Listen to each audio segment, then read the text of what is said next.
கர்நாடகா ரைட்டில் இப்போ எங்கே இருக்கோன்னு பார்த்தீங்கன்னா சர்சியில் தான் நேற்று நைட் தங்கியிருந்தோம். அங்கேருந்து இப்போ அப்படியே கிளம்பியிருக்கோம் ஜோக் ஃபால்ஸ்க்கு. இன்றைக்கி ஒரே நாளில் 3 இடங்களுக்கு போகலான்னு பிளான் பண்ணியிருக்கோம். போகிற வழியில் என்னென்ன இடங்கள் இருக்கோ அதையே கேப்சர் பண்ணிடலாம் அப்படின்னு ஒரு பிளானில் இருக்கேன். வாங்க பார்க்கலாம் எப்படி எந்த மாதிரி அமையுது அப்படிங்கிறது சிச்சுவேஷனை பொறுத்து தான் இருக்குது.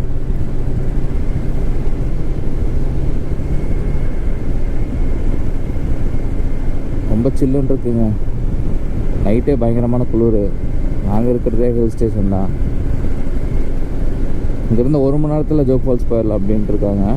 அதாவது மேப்பில் சொல்லியிருக்காங்க. அதுதான் நான் அப்படி இருக்காங்க அப்படிங்கிறேன்.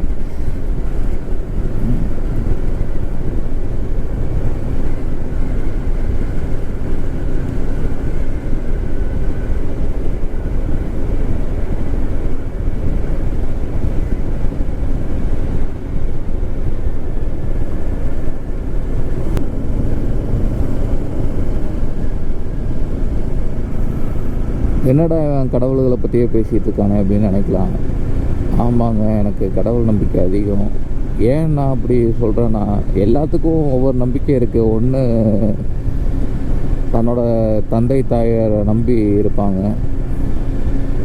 இன்னொருத்தங்க நண்பர்களை நம்பி இருப்பாங்க, நான் கடவுளை நம்பி இருக்கேன். இவ்வளோதான் வித்தியாசம். நம்மளுக்கு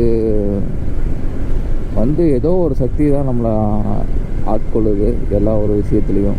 ஒரு சின்ன தவறாக இருந்தாலும் அந்த தவறை செய்ய வைக்கிறதும் விதி தான். அந்த விதியை மாற்றுறது கடவுள் மட்டும்தான். எனக்கு அந்த நம்பிக்கை இருக்குது, அதனால் நான் அதை சொல்கிறேன்.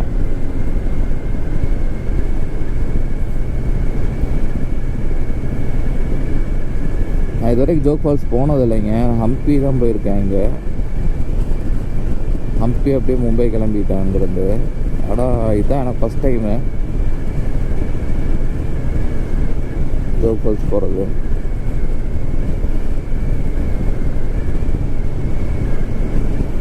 மொத்தம் 4 ஃபால்ஸோ 5 ஃபால்ஸோ ஒரே இடத்துல வரும் அப்படின்னாங்க. அதான் என்னென்னு பார்க்கலாம். முடிஞ்சால் ட்ரோன் ஷாட்ஸ் எடுப்போம்.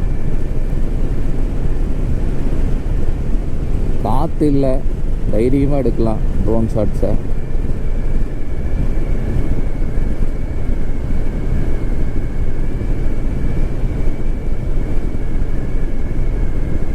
ரோட்டில் நான் மட்டும்தான் போயிட்டுருக்கிறேன். ரொம்ப அமைதியான ரோடு.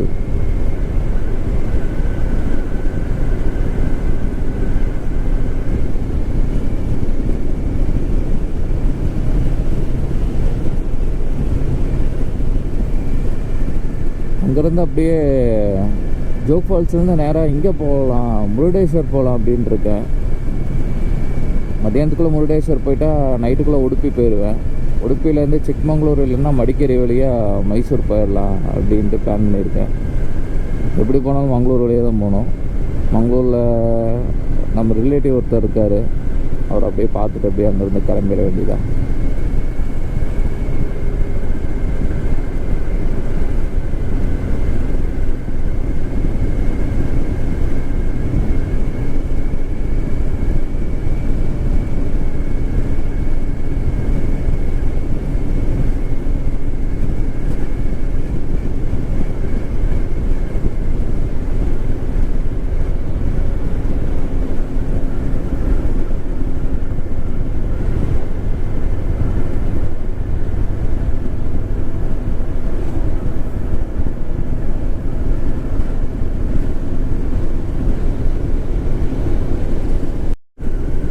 ரோடு பாருங்க எவ்வளோ அழகாக இருக்குன்ட்டு.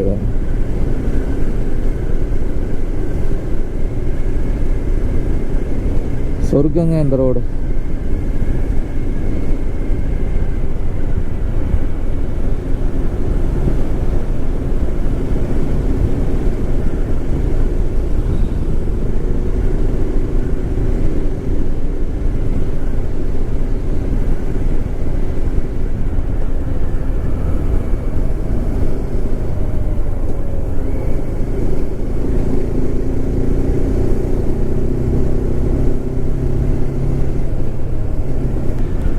ஸ்ட்ரைட் ரோட்ஸாக இருந்ததுன்னா கிலோமீட்டருக்கு கெஸ் பண்ணலாம், சரி நம்ம எத்தனை கிலோமீட்டர் வந்திருக்கோம் அப்படின்ட்டு. இது கேவுடுக்கு வளைஞ்சு வளைஞ்சு பயங்கரமாக போகுது, பாம்பு மாதிரி. அதுதான் ஒரு பிரச்சனை.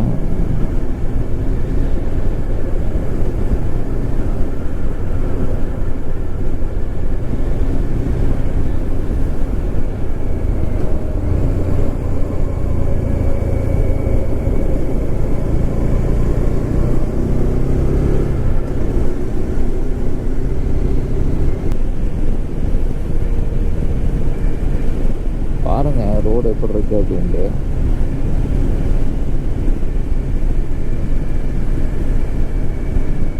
ஆனால் இங்கே ஃபாரஸ்ட் டிபார்ட்மெண்ட் அப்படின்ட்டு நான் எதையுமே பார்க்க கிடையாது. இது எல்லாமே வந்து ப்ரைவேட் லேண்ட்ஸ் தான் இருக்கு, காடுகளே நம்ம. ஆனால் காடுகளே தான் போயிட்டுருக்குறோம். அப்பா ஃபஸ்ட்டு ஸ்பீட் பிரேக்கர்.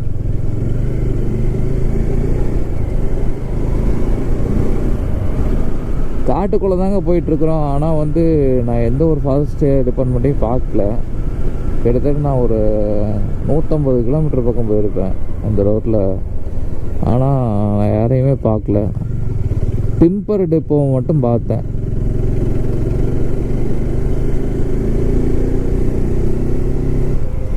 வேறு அது கவர்மெண்ட்டோடது தேக்கு மர குடோன், அதை வேணால் பார்த்தேன். பயங்கரமாக இருந்ததுங்க, டார்ச் லைட் மாதிரியே.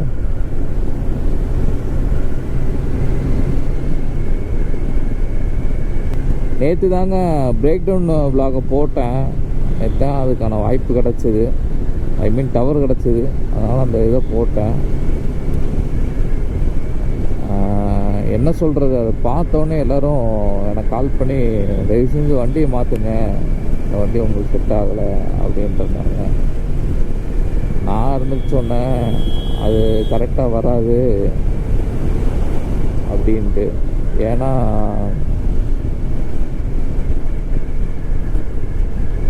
வேறு ஒன்றும் இல்லைங்க, நம்ம பைசன்ட்டு நம்மளுக்கு ஒரு இணைப்பிரியாத நட்பு இருக்குது. என்ன தான் பிரச்சனைகளாக இருந்தாலும் அதை டக்கு டக்குன்னு கடந்து வந்துடுறோம். நானும் வேணும் இவனை விற்கணுமா அப்படிங்கிற ஒரு எண்ணமே வந்துருச்சு எனக்கு.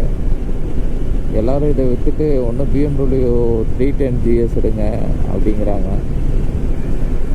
நான் இருந்துட்டு வேண்டாம், நான் இதே மெயின்டைன் பண்ணிக்கிறேன் அப்படின்னு. நம்ம தம்பி ஷெரீஃப்னு ஒருத்தனும் கோகுலும் இது எடுங்க உங்களுக்கு நல்லாயிருக்கும், டியூக் 200 எடுங்க அப்படின்னாங்க. நான் அந்த மாதிரி எந்த யோசனையும் எனக்கு இப்போ கிடையாது. மறுபடியும் எதுவும் பிரச்சனை பண்ணாமல் இருந்தானா வச்சுப்பேன் பைசனை கடைசி வரைக்கும். இல்லைன்னா அடிமாட்டுக்கு போட்டுற வேண்டியதான், வேறு வழியே கிடையாது. இதை மனப்பூர்வமாக யோசிச்சு தான் எடுக்க முடியுது. எந்த பிரச்சனையும் இல்லாமல் நம்ம என்ன சேஃபாக வீட்டுக்கு போய் சேரணும். கிட்டத்தட்ட 700 கிலோமீட்டருக்கு எந்த பக்கம் இருக்கும்.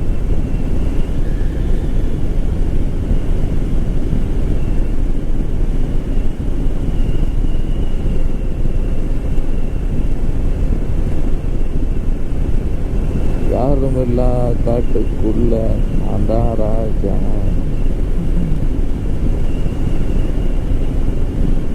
அப்படிதான் இருக்குது இந்த ரோடு.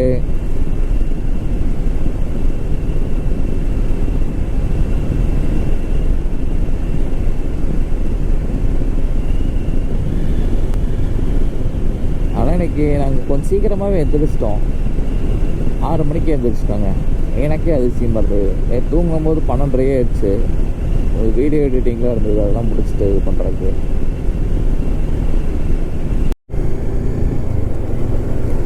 நம்ம சீத்தாப்பூர் வந்துட்டோம்.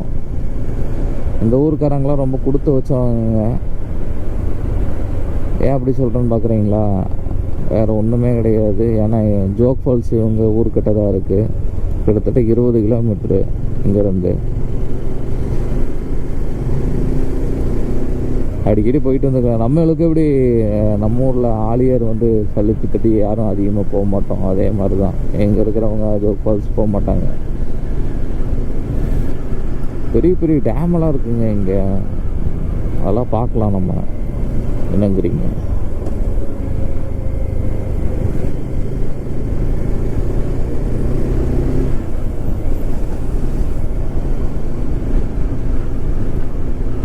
காலையிலே இட்லி சாப்பிட்டேன்.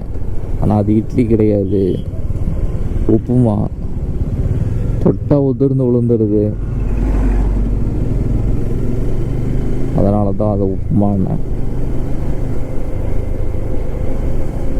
இங்கே இருக்கவங்களாம் ஸ்பூனில் தான் சாப்பிட்றாங்க. அது ஏன்னு அதுக்கப்புறம் தான் கண்டுபிடிச்சேன். இது தொடக்கூடாது, கட் பண்ணி தான் சாப்பிடணும், கேக் மாதிரி. என்னென்ன குடும்பம் பண்ணுறாங்க பாருங்க.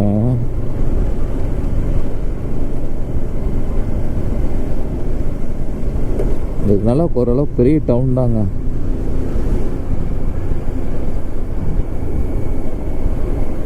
சர்சிக்கு அப்புறம் இதுதான் பெரிய டவுன் போல.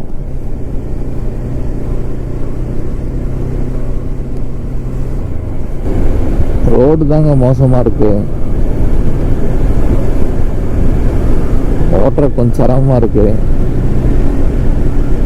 ரோடு ஏதாவது போட்டிருந்தாங்கன்னா புண்ணியமாக போகணும்.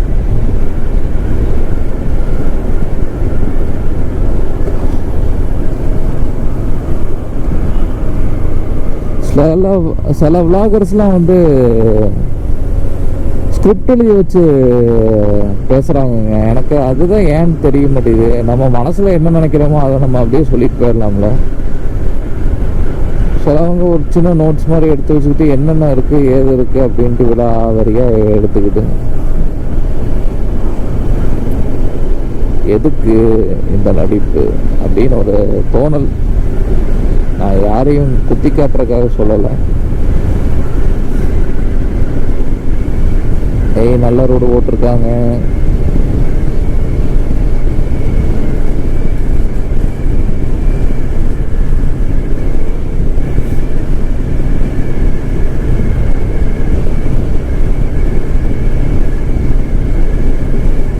எனக்கு வந்து சப்ஸ்கிரைபர்லாம் அவ்வளோக்கா இல்லை. எனக்கு நிறையா டாஸ்க் இருக்குது யூடியூப்பில். எனக்கு தெரியும் என்னென்ன டாஸ்க்கு இருக்குது அப்படின்ட்டு. அதை கம்ப்ளீட் பண்ணணும். இப்போ அதான் என்னோடய எண்ணமாகவே இருக்குது. டாஸ்கெல்லாம் கம்ப்ளீட் பண்ணிட்டாலே போதுங்க, ஏகதேசம் தப்பிச்ச மாதிரி ஆச்சு.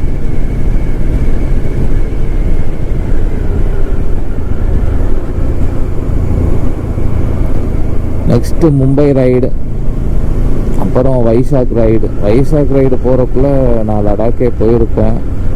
வரும்போது வைசாக் வெளியே வரலான்ட்டு ஒரு ஐடியா. இப்போ நான் ஏன் லாங் ரைடு போயிட்டுருக்கேன்னா வேறு ஒன்றுமே இல்லைங்க, நம்மளோட ஸ்டெமினா எப்படி இருக்குன்னு செக் பண்ணுறதுக்காக தான் போயிட்டுருக்கேன்.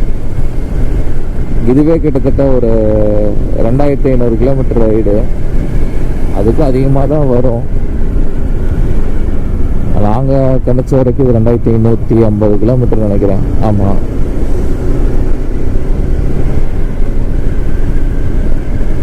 எபிலிட்டி எப்படி இருக்குன்னு நம்ம செக் பண்ணிக்கிட்டா அப்புறம் நம்ம அதுக்கு தகுந்த மாதிரி நம்ம இது பண்ணிக்கலாம்.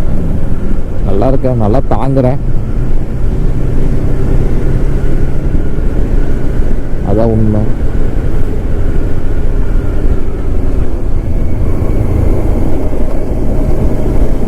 ரோடு சடனாக மோசமாயிடுச்சுங்க. அதான் ஏறி போக வேண்டியிருக்கு.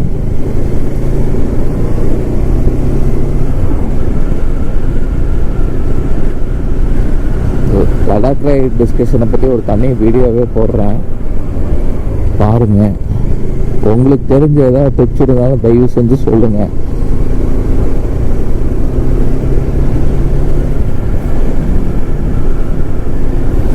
வெறும் 2500 கிலோமீட்டருக்கு பைசன் இப்படி படாதப்படுத்திட்டாங்க. பெரிய ரைடெல்லாம் போனோம்னா எல்லாத்துக்குமே தயாராக இருக்கணும். ரோட்டில் குழி பார்த்துருக்கேன், இங்கே குழிய ரோடாக இருக்குது. என்னத்த சொல்ல, எப்படி காணும்.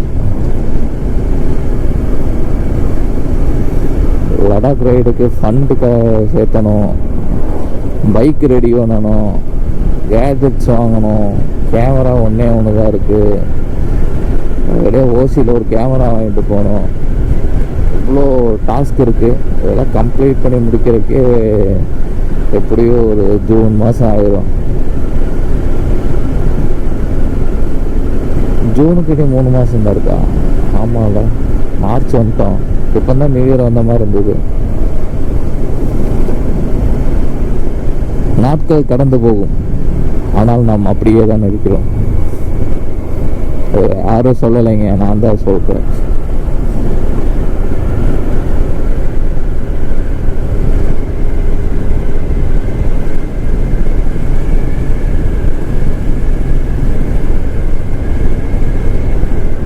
ஜோக் ஃபால்ஸ் போகிறதுக்கு ஒரு எபிசோடு, ஜோக் ஃபால்ஸை காமிக்கிறதுக்கு ஒரு எபிசோடு.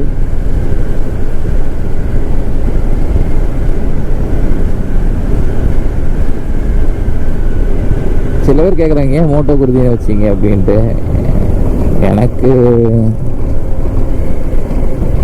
சிலவ நான் சாமி கும்பிட்றத, அதாவது நான் சாமியை கும்பிட்றத பார்த்துட்டு சாமியை பற்றி பேசுகிறத பார்த்துட்டு சாமியாருன்னு தான் சொல்லுவாங்க ஒரு சில பேர். அப்புறம் யோசித்தேன் நம்ம குருஜியாகவே இருக்கலாம் அப்படின்ட்டு. அதனால தான் மோட்டோ குருஜின்னு வச்சிட்டேன். ஏன் என்னோட ரைடு ஏகப்பட்டது கூட கொஞ்சம் ஸ்பிரிச்சுவலாக தான் இருந்திருக்கும். வெள்ளிங்கிரி மலை விளாக் போடலாம்னு யோசிச்சுட்டு இருக்கிறேன். இது போட்டு முடிக்கிறதுக்கே 1.5 மாதம் ஆயிரும் போல.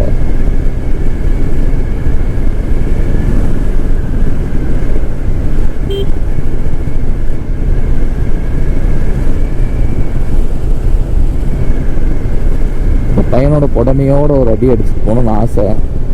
நம்ம ஊராக இருந்தால் பண்ணியிருப்பேன். இங்கே பண்ணுறதுனா பஞ்சாயத்து நம்பர் நோட் பண்ணிடுவாங்க, பக்கத்து ஊருக்கு கூப்பிட்டு சொல்லிடுவாங்க. எதுக்கு?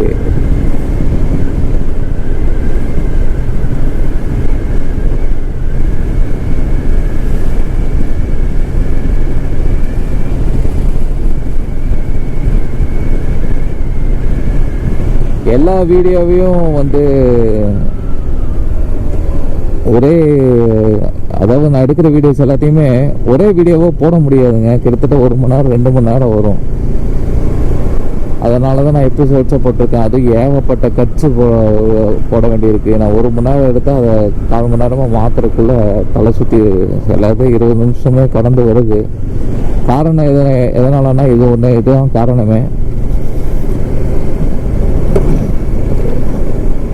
சரிங்க, நான் வீடியோ இதோட கட் பண்ணிக்கிறேன்.